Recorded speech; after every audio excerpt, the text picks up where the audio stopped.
Buenas tardes, licenciado. Mi nombre es Antonio Alfaro y yo vengo a explicar acerca de aportaciones acerca de nuestro proyecto, que es de una gestión inmobiliaria. Bueno, para empezar, ¿qué quiere decir nuestra gestión inmobiliaria? Es decir, nuestro proyecto se trata en sí de gestionar ya sea el tipo de inmobiliario o el tipo de propiedades que quiere comprar un usuario en sí o varias gentes en particular en sí. Mis aportes, ¿cuáles serían? Bueno, pues en el primer avance, mi primer aporte fue el de crear el modelo de diagrama de casos de uso, que es donde, como ya vamos que está reflejado ahí, se van a tener a tres actores, que es el inquilino, el propietario y el administrador también. Ya para el ya para el segundo informe y también para los entregables que van con respecto a lo de la programación, me tocó hacer la parte de crear el código de los módulos son ya sea de transacción, el de propietario y el de inquilino. Y como pueden ver aquí en la pantalla, este es el código que yo creé este es el código de la clase de transacción. Como pueden ver, tenemos el public stack de función, que es donde ya mandamos aquí como ya las partes que queremos crear para el club, para nuestra API, que sería para crear la transacción que existe, que la elimine y que la actualice.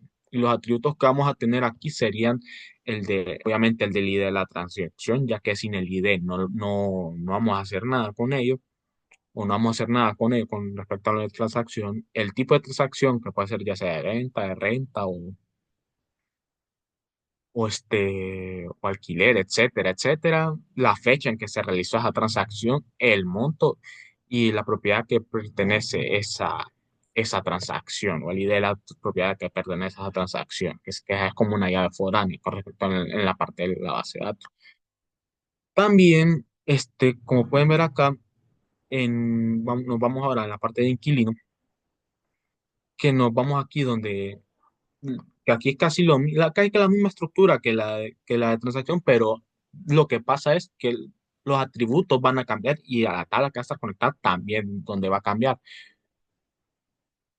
Por ejemplo, aquí en los atributos que vamos a tener aquí sería el nombre del inquilino, el teléfono, el correo, la fecha de nacimiento, el DNI, el género que pertenece a ese cliente y el ID del contrato, que ese sería como una clave foránea de la clase de contrato.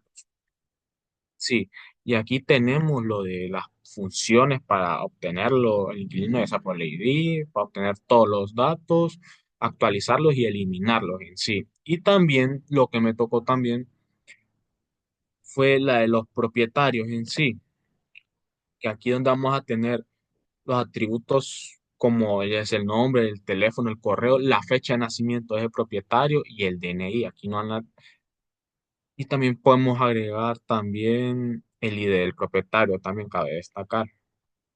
Como pueden ver aquí el ID del propietario está definido mediante el get y también están las partes para donde existe la propiedad y el propietario y actualizar el propietario en sí.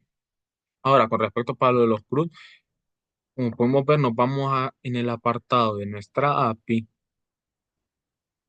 le enseño,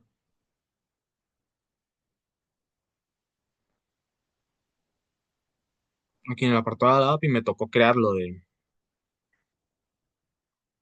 los propietarios, que donde vamos a tener la parte donde vamos a actualizar es el propietario, que es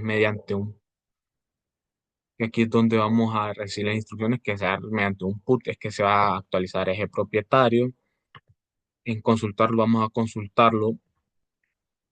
Aquí tenemos mediante este código para consultar ese propietario y hacemos las típicas validaciones. Para crearlo,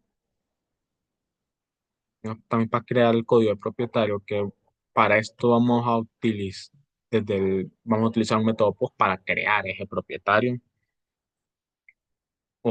perdón, un método, si podemos, o que sea un poco distinto de post, pero va a ser con un método post. Y para eliminar, vamos obviamente a utilizar el método delete. aquí es donde va a borrar el propietario. Y con respecto a las demás, en las de inquilinos tenemos las mismas cuestiones, que para actualizar inquilinos hace lo mismo que hicimos en lo de propietario, perdón. Pues aquí está el código. Y en crear inquilino, y en crear inquilino, aquí es donde tenemos el código, que es donde va a tomar los atributos que dijimos anteriormente de ese inquilino. Y aquí es donde se va a crear un código, se va a crear el inquilino desde cero. Y también para consultarlo, se va a consultar mediante su ID y actualizarlo, también se va a actualizar así de manera normal. Y para eliminarlo, se va a eliminar también mediante el ID. Y también para la clase de transacciones se va a hacer exactamente lo mismo. Es el mismo proceso que se va a hacer del método de transacciones en sí, que, que vamos a actualizar. Creamos primero la transacción, nos vamos acá a crear la transacción, de ahí es donde al ejecutar ya el código se van especificando ya los datos para esa transacción. También para consultar la transacción, la consultamos mediante a través del ID de esa transacción a la que pertenece. Y para actualizarla también la actualizamos primeramente validando por el ID y el tipo de que es de transacción en sí y todos sus atributos en sí. Y para eliminarlo, aquí como se refleja en el código, lo vamos a eliminar mediante un solo dígito, no más. Y con respecto a la parte de la base de datos, este, estos campos van a estar, la clase de propietario va a estar ligado con lo de la propiedad, mientras que la parte del inquilino va a estar en sí la parte del contrato. ¿Y cuál sería mi conclusión acerca de esta parte? Que es importante para un sistema mobiliario, que es importante para un sistema mobiliario crear estos métodos para las transacciones o para una gestión inmobiliaria, ya que sin esto el sistema no sería muy inconveniente y muy raro a la vez, porque para gestionar un sistema de gestión inmobiliaria se necesita varias de las cuestiones, sobre todo consultar las transacciones, el monto que también se nos va a pagar por esa transacción, el, quién va a adquirir esa propiedad, que es por el propietario en sí, y el inquilino, que el inquilino es quien va a vivir en la propiedad en sí. Esto sería todo mi explicación de mi parte. Y nada, muchas gracias y vaya bien. Muchísimas gracias.